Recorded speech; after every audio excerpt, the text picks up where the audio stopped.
Muy bien, hermanos. Vamos a tener una serie por algunos miércoles en cuanto a la fe, un estilo de vida. Son muchos los sermones que ustedes y yo hemos escuchado respecto de la fe y por supuesto es un tema que es inagotable. Cada vez vamos aprendiendo.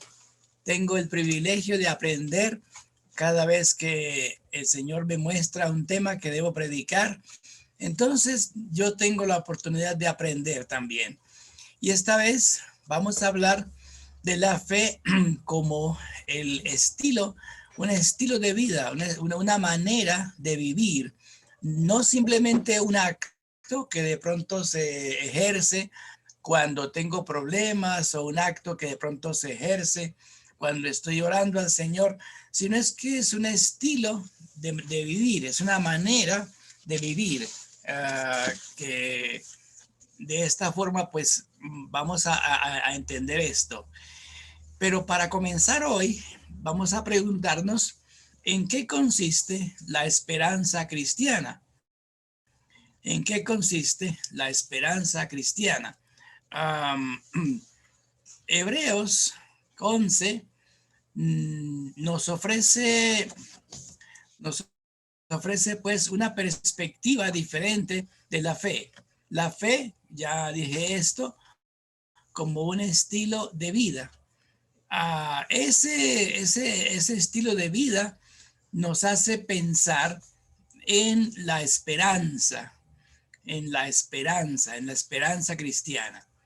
Pero ahora permítame preguntarnos en qué consiste la esperanza cristiana. En primer lugar, la esperanza cristiana consiste en creer en Dios frente al mundo.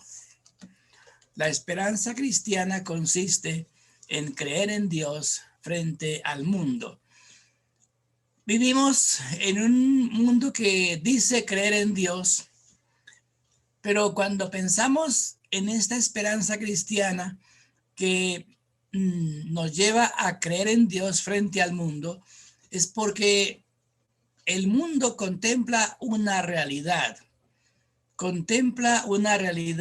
a veces pesimista, contempla una realidad a veces derrotista, contempla una realidad desesperada, y Dios tiene algo diferente.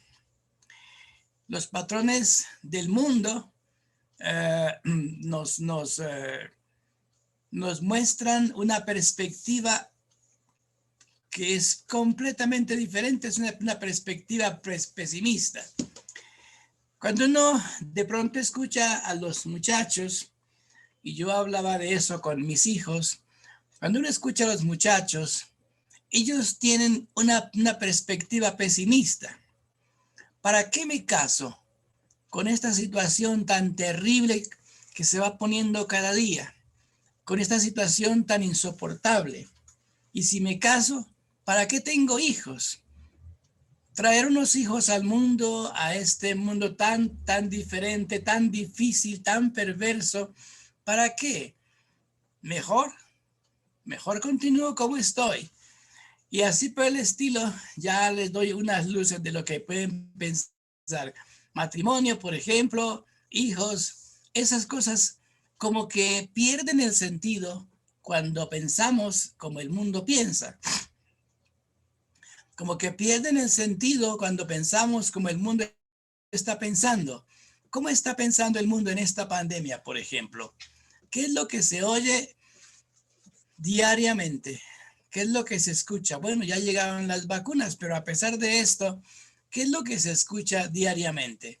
Bueno, noticias que no son tan buenas, que no son tan alentadoras. Además de eso, se oye, por ejemplo, que ya parece que viene otra cepa, que es más fuerte o lo mismo que este COVID-19. De lo que miren los patrones del mundo como son. Pero la esperanza cristiana es creer en Dios frente al mundo. Luego también pensamos en esto. En segundo lugar, La esperanza cristiana consiste en creer en el Espíritu frente a los sentidos. La esperanza cristiana consiste en creer en el Espíritu frente a los sentidos. Los sentidos nos presentan un panorama demasiado desolador. Los sentidos nos presentan un panorama demasiado desobligante. Los sentidos nos presentan un panorama que no invita a nada. Por poco, bueno, de hecho, hay personas a lo largo de esta pandemia que se han quitado la vida. Porque como que la vida carece de sentido, como que la vida carece de sentido, como que la vida ya no vale la pena.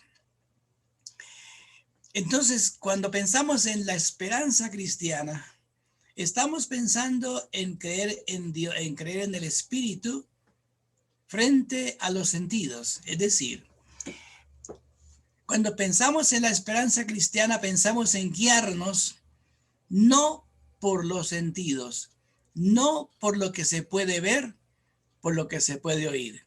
Estamos pensando en guiarnos por el Espíritu del Señor. El Espíritu del Señor que está expresado en su palabra. Al comienzo, el escritor de los Hebreos, el capítulo 11, dice que es pues la fe, la certeza de lo que se espera. La esperanza nuestra no es una esperanza vacía, no es una confianza en la nada. Recuerdo que hace unos años una compañera cuyo papá iba a ser operado de ojos estaba llorando porque pensaba que de pronto a su papá le iba a ocurrir lo peor. Y otra compañera le decía, no te preocupes, hay que tener confianza, hay que tener confianza. Y me preguntaba en ese momento, ¿confianza en qué? ¿O confianza en quién? Nosotros tenemos al Señor. Nosotros tenemos el Espíritu de Dios que está expresado en esa palabra. Entonces, por eso podemos tener una esperanza cristiana. Porque la fe se hace patente cada día en la esperanza. Es decir, la fe es un estilo de vida y ese estilo de vida es una vida en esperanza. No es una vida en desesperanza.